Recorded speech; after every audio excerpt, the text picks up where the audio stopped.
right, so let's take a look at the double angle formulas or identities for sine, cosine, and tangent. So if we look at the sine double angle identity or formula, you have sine of 2 times an angle.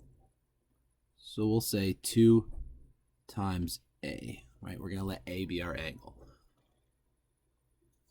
I'm going to just use what you learned last class about the sum identities or the sum formula to come up with this double angle formula. And you're going to see it flows really nicely and cleanly. So the first thing I'm going to do is say, look, instead of writing sine of 2A, let's do sine of A plus A. We already have a formula or identity for the sum, the sine of a sum. And so we're going to use that and say, well, look, it's a same sine sandwich, right? So it would be sine of the first angle times cosine of the second angle, which of course happens to be A as well, plus, because it's the same sine as what we had in here, cosine of the first angle times sine of the second angle. I'm going to use the commutative property of multiplication. So I'll write this as sine A, cosine A, right? That one's staying the same. But then this second term, I'm gonna commute the factors.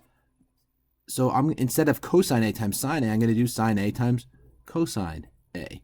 And the reason for that is I notice it's a little more clear now that these two are like terms. And if I have something plus itself, it's the same as saying 2 times whatever that thing is. So I have 2 sine A cosine A.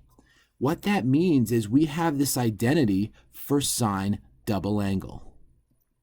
So the sine double angle identity, sine of twice an angle is the same as 2 times sine of the angle times cosine of the angle. That is a big deal. There's our first double angle identity. We're going to do a very similar process for the cosine double angle. So if we have cosine of 2A, well, of course, we'll set it up just like we did the last time. And honestly, I encourage you to, if you want to try this on your own, pause the video and go ahead and try to work through this yourself.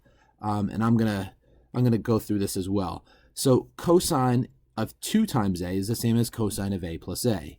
So I can use my cosine sum identity or cosine sum formula to come up with it's cosine of the first times cosine of the second. And then it's the opposite sign. So if I was adding them, now I subtract those two terms. And that would be sine of the first times sine of the second. And hopefully we all know that when you multiply something by itself, it's the same as squaring it. This is the most common form of cosine double angle identity. So there's one of them. And notice I'm using a little bit of a different terminology here. I'm saying there's one of the cosine double angle identities. I do want to point out this looks eerily similar to the Pythagorean identity, right? But the big difference is this is a minus sign. Pythagorean, it's plus, right? So what happens to get those other forms of the cosine double angle?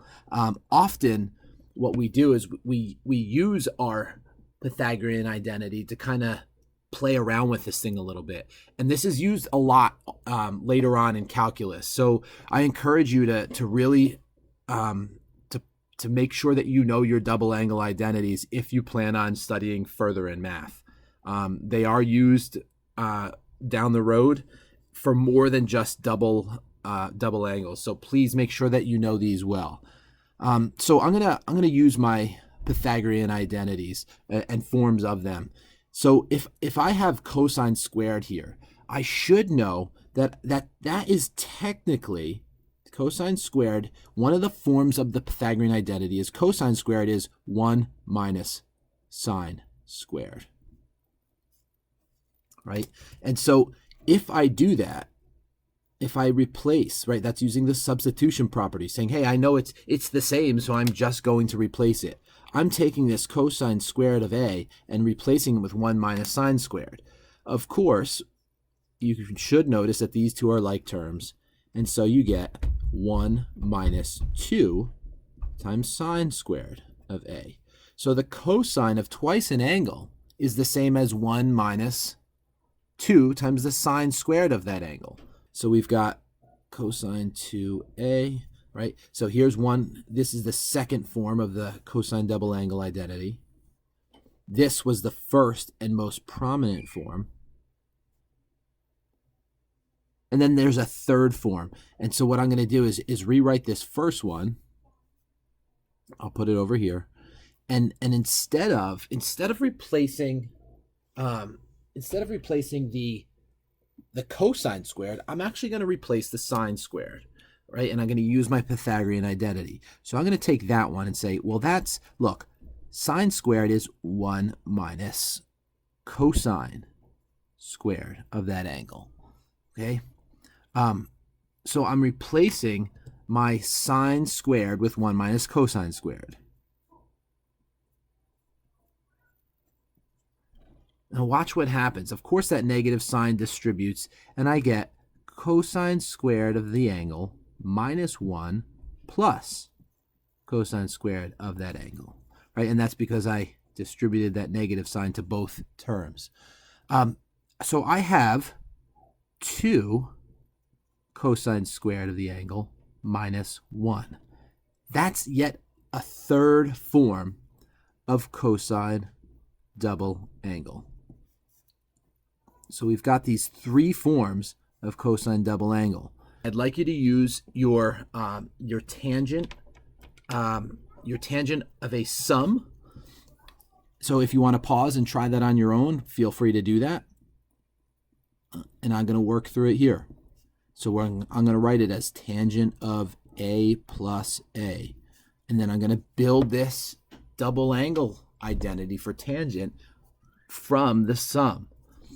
So I know from previous work that this should be tangent of the first plus tangent of the second over 1 minus tangent of the first times tangent of the second, right? First and second. Tangent A plus tangent A is 2 times the tangent of A. And tangent A times tangent A is tangent squared A. And so there it is. There's our tangent double angle identity.